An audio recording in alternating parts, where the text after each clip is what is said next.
Hi everyone, allow me to introduce myself. I'm the BS Police. I've been an active member of the Halo community for probably around 13 years now, and after some convincing from a few friends, I decided to start making YouTube videos in order to cover Halo news, related content, maybe even non-Halo content in the future, though I haven't decided if or when that will happen. For my first video, I decided to cover the recent Halo MCC, PC, and Reach update. But before that, I would like to give you a brief history of myself in regards to Halo. My interest with the franchise began in the fall of 2001. I was a high school freshman, and as a gift for finishing grade 8, my parents got me a Nintendo 64 that summer. Because we didn't have internet, and I haven't owned any traditional game consoles since the early 90s. By that point, we were all completely unaware of how the game industry worked. And so the release of the Xbox was not really something we knew about. One day, while watching TV with my family, an advertisement for this new game called Halo played. I think might have been the news at that time. Um, I distinctly remember it being the giant can of whoop-ass TV spot. At the time, I was a big fan of GoldenEye 007, and eventually I would discover Perfect Dark. I was intrigued by Halo for a bit, but I wasn't entirely convinced that it was the next big step for console shooters. It wasn't until around New Year's Eve of that year I actually got to play Halo. A friend of mine got an Xbox and Halo for Christmas that year, if I recall correctly, and we decided to play some four-player split-screen multiplayer. And to be quite honest, I hated it. Partly because I was having a hard time adapting to dual analog controls. And I think in the long run, what was the main cause of my issues was the Duke controller. It was such a massive freaking controller, especially for somebody who was around 13, 14 years old at the time. I couldn't even use the controller comfortably. So it wasn't really a good experience, and I got completely dominated. I couldn't even move forward without either looking at the ground or running into walls, that sort of thing.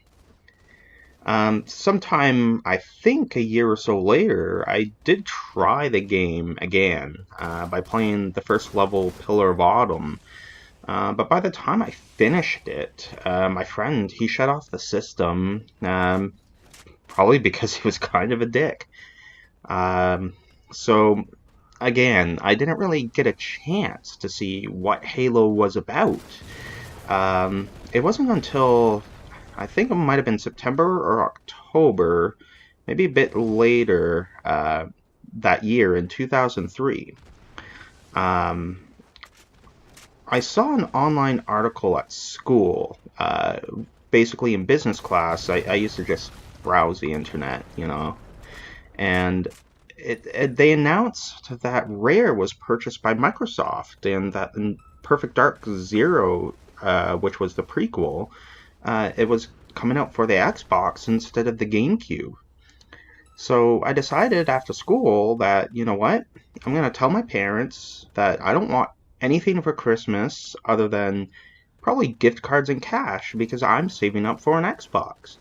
And, well, sure enough, Boxing Day rolled around, which, if you're Canadian, you know what that is. So my dad, he drove me down to Walmart that day, and we were able to find an Xbox at a decently discounted price. And the only problem was there was no Halo there. They were completely sold out.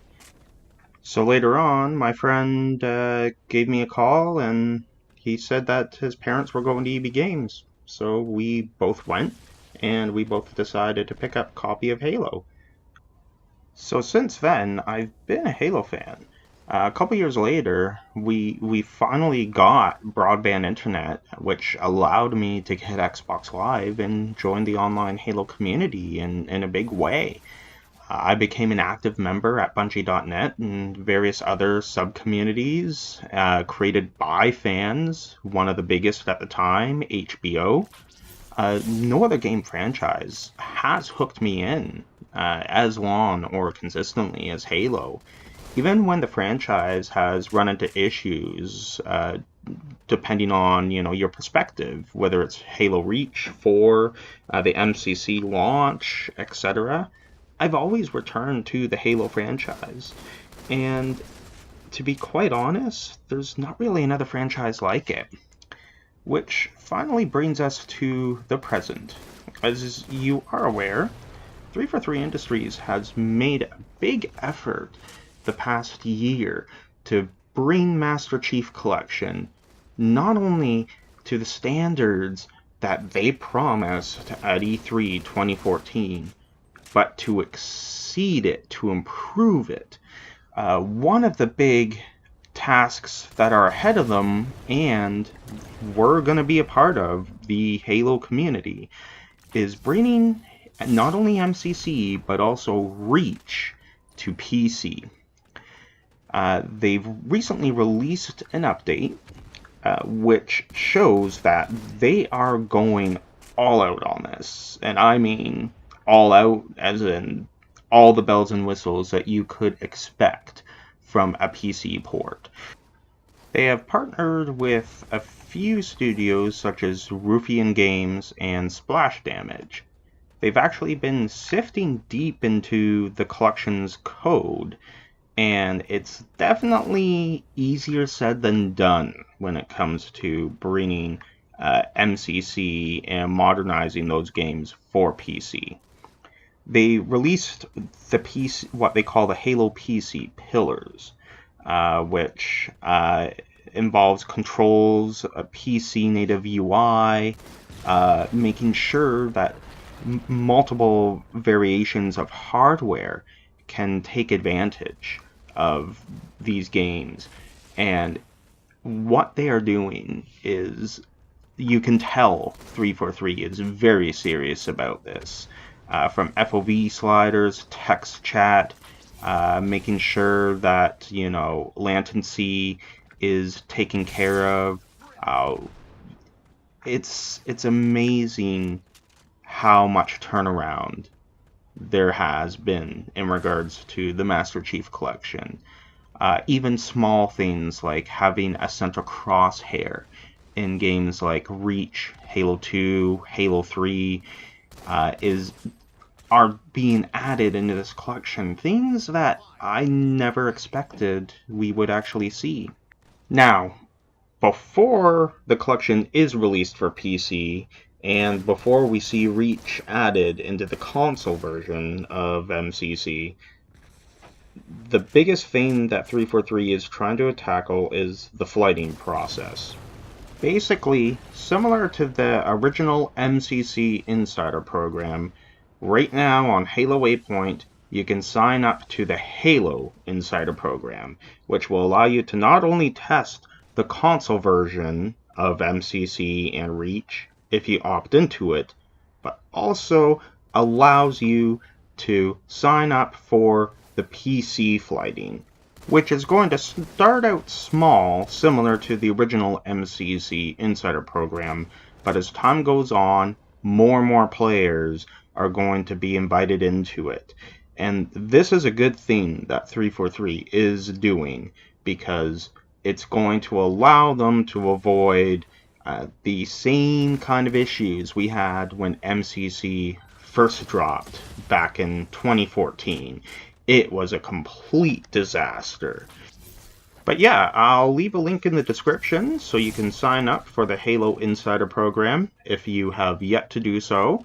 I'll also be leaving a link in the description for the recent PC update for Reach and MCC. It's a great read if anybody especially is interested in a lot of the techie details in regards to PC development. But that's all there is for me to talk about today. For now, I'm going to leave it to you. If you liked the video, please hit subscribe and ring the bell for additional content I may be working on in the future. I have a few ideas, such as eventually maybe doing some general Q&A sessions if I can get a wide enough audience to get a decent amount of questions. And in addition, I have a few other ideas, such as doing a list of what I find to be the most difficult Halo missions on Legendary difficulty. And I also have an idea for a video where I think it's possible to make the Halo 5 story better than it is. Not retconning it, not making drastic changes throughout the general plotline, but generally taking what's there, tweaking it, and improving the flow of the game. In addition, I'd like your thoughts on the quality of my video as well. I'll make no secret, it's been a long time since I've done any sort of video editing, so I am very rusty at it. I'm not very confident when it comes to public speaking, as you can probably tell. But if there's any sort of constructive feedback you can give me to help with the quality of my videos and content, I would definitely be grateful for that. Again, this is my first video, and I will definitely be working on improving them over time as I get more experience. But for now, thank you for watching. Definitely check out other Halo content creators out there. They do amazing work, and I will hopefully see you on the next one.